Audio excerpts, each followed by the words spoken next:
Okay, so here's the traffic lights again. Go, meaning susceptibility in the host, virulence in the pathogen can infect. Red, meaning stop, avirulence in the pathogen, resistance in the host, incompatibility. Just to illustrate the difference between what we mean by seedling or major gene resistance and adult plant resistance. So here we have a schematic diagram of wheat with all the different growth stages here, the Zardox growth stages across the top. In a typical major gene resistance or seedling resistance, it is effective at all growth stages. So the plant is resistant pretty much from the time it emerges from the seed, all the way across, okay? The adult plant resistance, on the other hand, we see susceptibility in the early growth stages, and then the resistance becoming effective, switching on and being effective in protecting those adult plant growth stages. That's why it's often called adult plant resistance. Now, one of the things with adult plant resistance is, depending on the gene you're working with, or the genes you're working with, the growth stage at which that resistance becomes effective can differ. So with stripe rust in wheat, typically, and there are exceptions to this, right? But typically what we see with adult plant resistance to stripe rust in wheat, is that it often switches on around tillering, so that's back here, between here somewhere, tillering and node formation. So in these growth stages here is where we tend to see this adult plant resistance become effective. It can be earlier or later depending on the genes involved, but typically it's around that that tillering to node formation growth stages. The other thing that is quite frustrating with a lot of these adult plant resistances in an agricultural context is that the level of protection they confer, the amount of resistance we actually get, can vary with the inoculum load and environment. So under certain conditions, where we have a favourable environment for the pathogen, and we've got lots and lots of pathogen inoculum, lots of rust spores, some of these adult plant resistances don't give us the level of protection that they normally do. And this can be really, really difficult for farmers. They can have a variety, they're told that it's got adult plant resistance, they expect that it's going to perform quite well, and they see that it's not doing that well at all. Right? And we see this in Australia. We have questions, we have people phone up and they say, I think 2 years ago, they said, we think the adult plant resistance in the variety Spitfire has broken down because it's getting a lot of stripe rust. But we did a lot of testing, and what we found was there was no evidence for that. So it was probably a function of the environment and the inoculum load. All right, so this is, with some of these adult plant resistances, the level of protection they do confer can vary with inoculum load and environment. They can go up and down between years. That's difficult, makes it difficult for farmers. It also makes it difficult if you're doing genetic analysis, because your genetic analysis is based on phenotype data, and if you phenotype over a series of years, the data can actually change.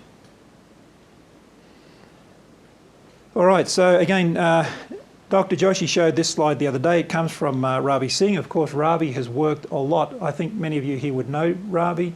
He's worked a lot with these minor adult plant resistance genes, and this is the graph that he often shows that illustrates their additive and slow rusting nature. So they tend to slow down the development of the rust. It doesn't develop as quickly.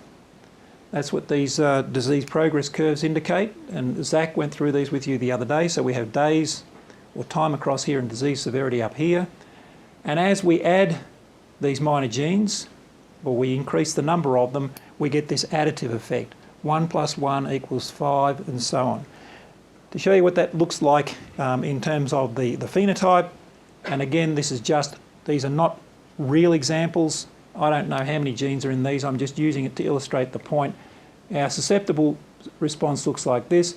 1 or 2 minor genes may look like this, 2 or 3 could come down to this, and when we get 4 to 5 of these minor genes together, if we're lucky and we've got the right genes, we can pretty much get that immunity that we see with the major seedling resistance genes. All right, so this is where I'll just talk a little bit about these generalities, these generalisations, because sometimes I hear people say, we're going to use minor gene resistance, we're going to use adult plant resistance because it's durable. And we're not going to use major gene resistance because it's not durable. They're generalisations. That tends to be the case, but not always. All right, so Major gene resistance is often equated with monogenic seedling resistance, which is often said to be non-durable.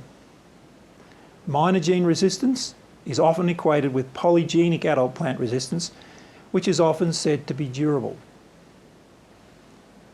In most cases, those statements are true, but there are exceptions.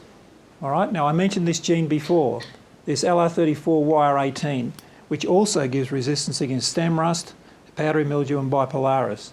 It's a single, slow rusting, minor adult plant resistance gene that has proven to be durable. So that's an exception. It's just one gene, and it's durable.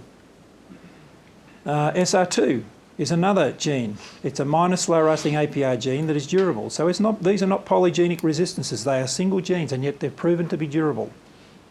Right? And then there's two examples down the bottom there for leaf rust resistance in wheat, LR12 and LR22B. Both of those are adult plant resistance genes, and they're not durable. We have virulence for both of them. So there's two examples of adult plant resistance genes that are not durable. All right, so the point I'm trying to make here is that yes, these statements generally are true, but there are exceptions. And that's not surprising. As I said before, we're working with a biological system. Things are not black and white always.